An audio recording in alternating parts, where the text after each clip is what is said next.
Hello everyone. Today 29th March 2026. Let's start dictation from the newspaper. Indian Times. 1, 2, 3 start.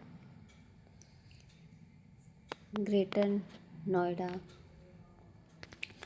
Prime Minister Narendra Modi on Saturday called for collective effort and national unity in the face of global challenges arising from the conflict in West Asia, urging people to battle this crisis with a calm mind and patience, and saying that the government's policy was driven by national interest.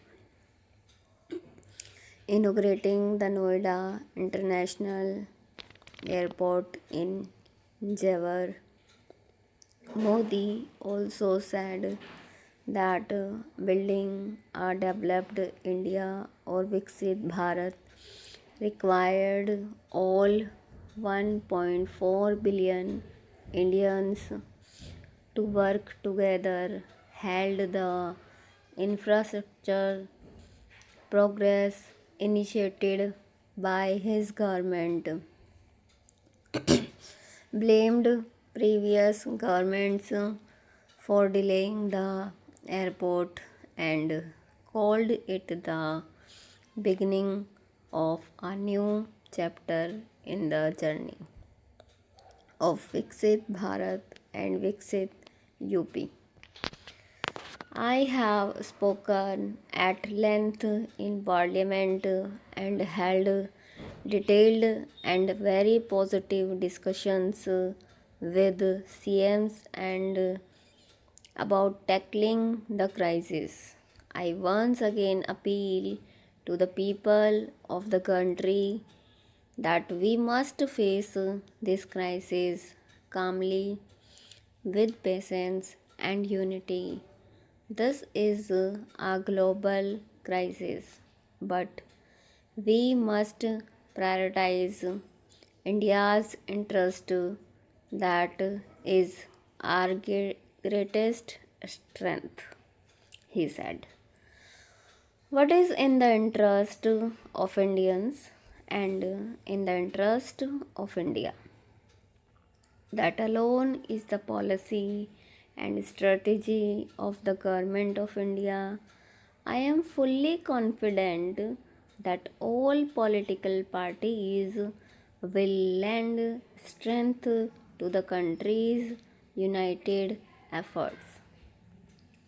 The 1,37,985 square meter airport, the second international facility in the National Capital Region, includes a cargo hub with an initial handling capacity of over 250,000 metric tons annually, expendable to around 1.8 million metric tons. The airport's initial passenger handling capacity will be 12 million passengers per annum, scalable up to 70 million.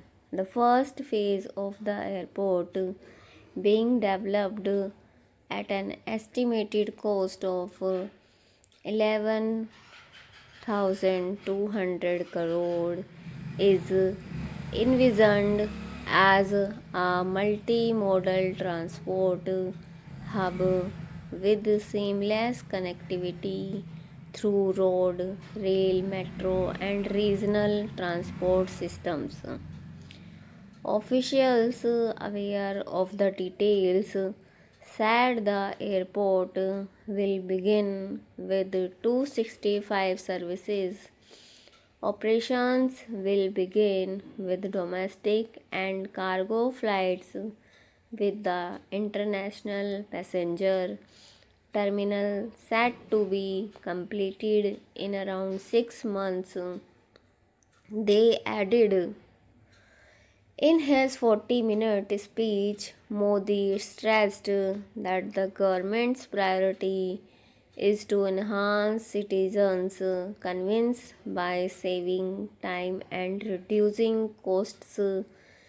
He also urged political parties, particularly in Uttar Pradesh, to refrain from making irresponsible statements during such times.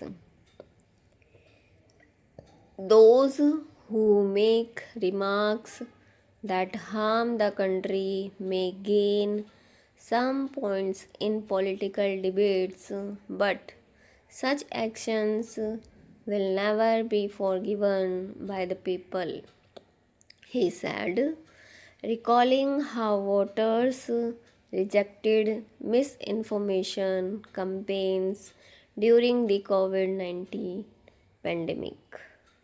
The PM said that India is confronting the challenges arising from the ongoing conflict in West Asia with full strength and that the country is taking all necessary steps to safeguard its citizens.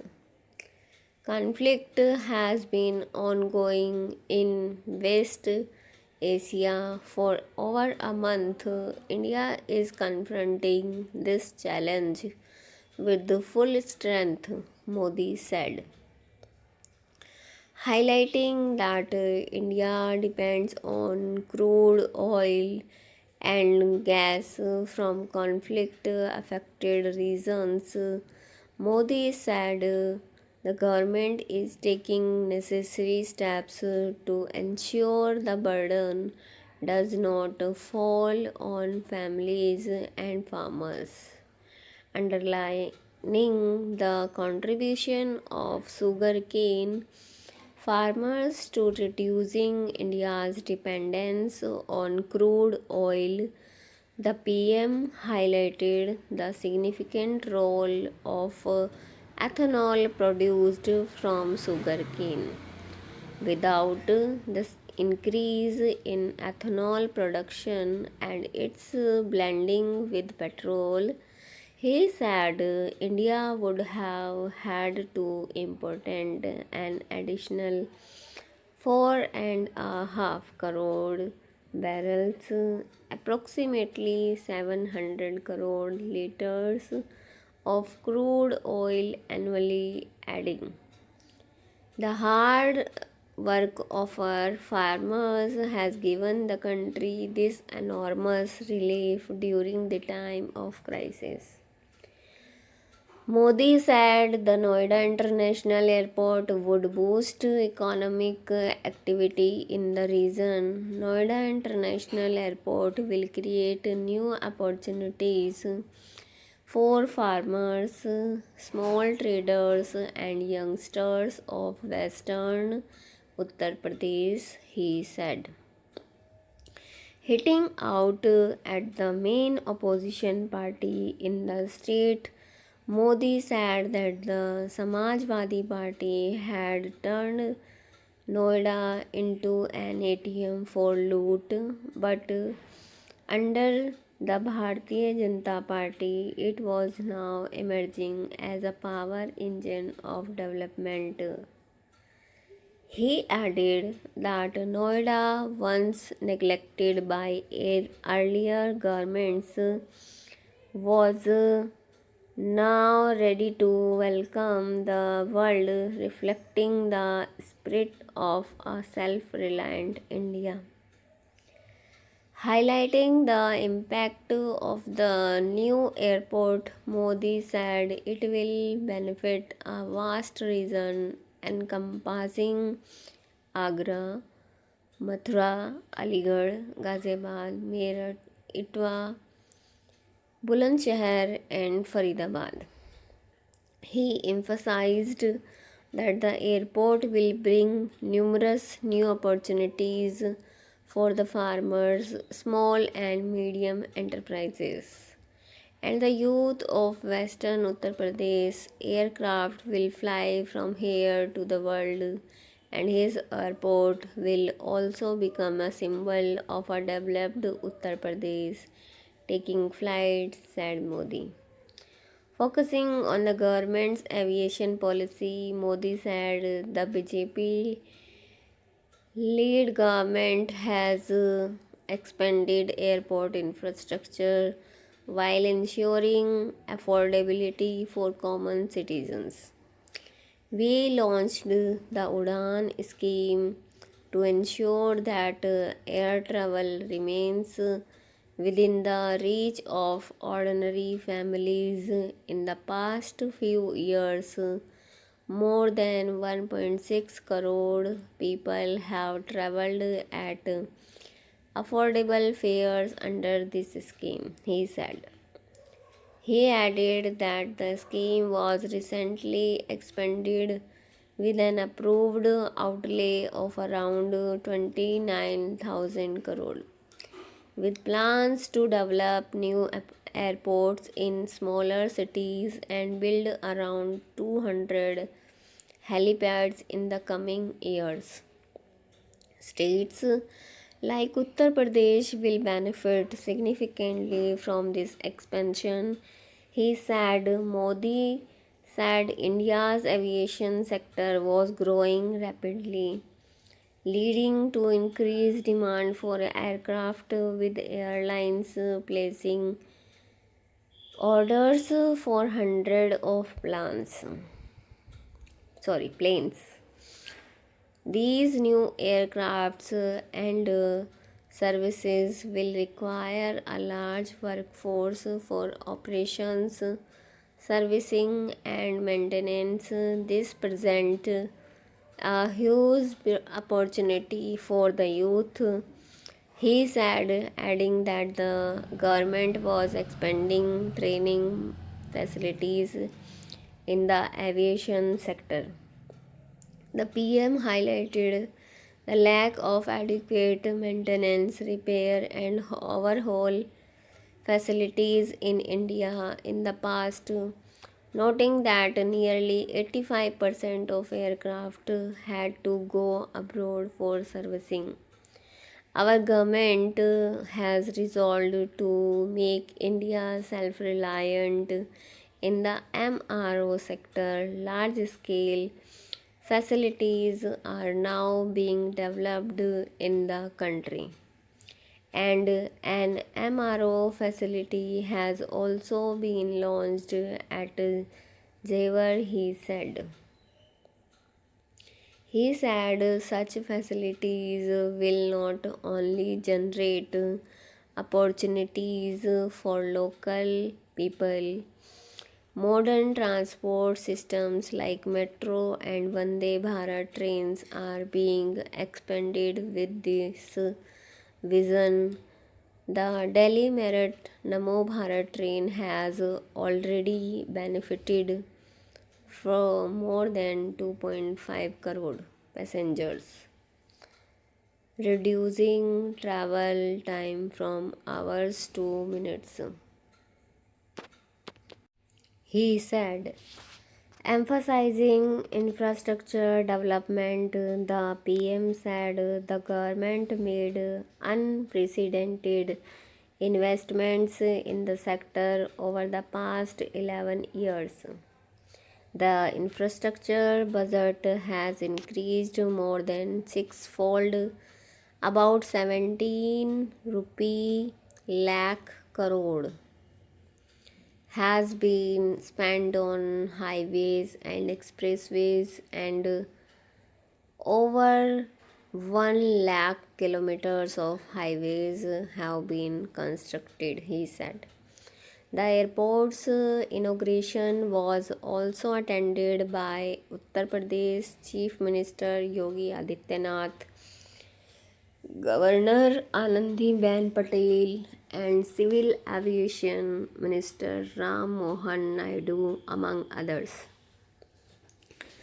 Adityanath said the airport will act as a launch pad for the state's economic growth, boosting investment, trade, and employment while giving Uttar Pradesh a new global identity.